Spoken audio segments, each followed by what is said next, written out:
Once upon a time, there lived an old woman in a kingdom ruled by a beautiful queen. The old woman had four sons who always fought with each other. Wives were also unkind. They all lived in the same house, but because they argued so much, everyone had separate kitchens. The old woman was sorrowful as she wished that they would be able to live as one big happy family, helping each other. She threatened to throw them out of the house if they could not learn to live as a united family to save money.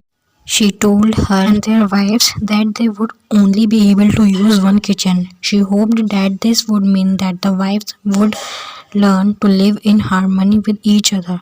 The sons were also fed up with the situation and agreed to their mother's command. As the old woman was poor, the sons all gave their daily earnings to their mother. One day, the youngest son went to find work in the city, but he had no luck. He saw a dead snake as he was returning home that evening and decided he would pick it up to take something back to his mother. When the old woman asked for his earnings, he told her that he had been unable to find work that day and gave her the dead snake instead. She advised her son to try again the next day. However, she knew that the snake would not make a good meal, and so she threw the dead snake into the roof of the mud house. That same day, the queen of the kingdom had traveled to a beautiful pond to take a bath. While she was there, she removed her expensive diamond necklace and left it on the bank.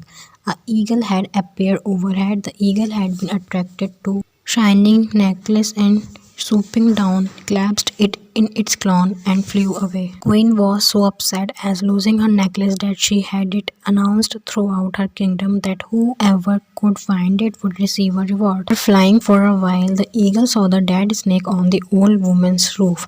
Realizing that it could eat the snake but not the necklace, the eagle left the diamond necklace there and took the dead snake instead. Next day, the old woman went up to her roof to put some clothing to dry in the sunshine. When she spotted the necklace, she understood that this was the queen's stolen necklace and that the queen desperately wanted it back. Happened that the festival of light known as Diwali was in 2 days. At that festival, everyone lights oil lamps and candles to appraise the goddess of wealth.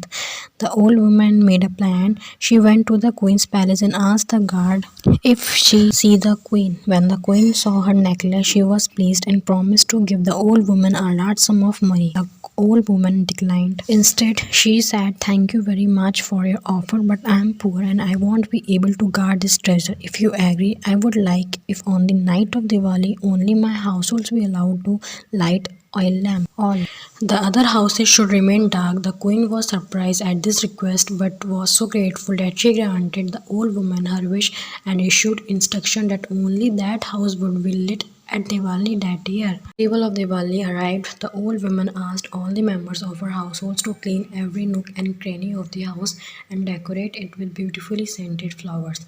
Everyone worked together on the task. In the evening, the old woman lit lamps and candles in every part of the house. Midnight, the goddess of wealth came for her annual visit. She was disappointed to see darkness everywhere in the kingdom. Then she saw beautiful lights shining from the old woman's house.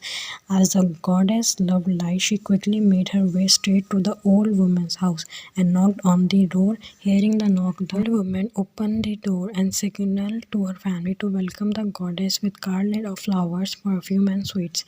This they did, and the goddess was very pleased. She asked them what they would like her to give them in return for their devotion.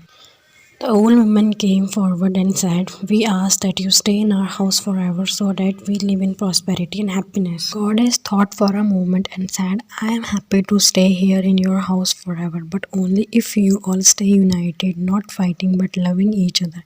If anyone disobeys this condition, I will leave this house." Everyone was so happy to know that the goddess was pleased that they all agreed to her request. Since then, all the members of the family have lived in harmony, showing love and respect for each other. The old woman was delighted as her desire for her children to live peacefully had finally been realized. The goddess of wealth stayed in their house forevermore.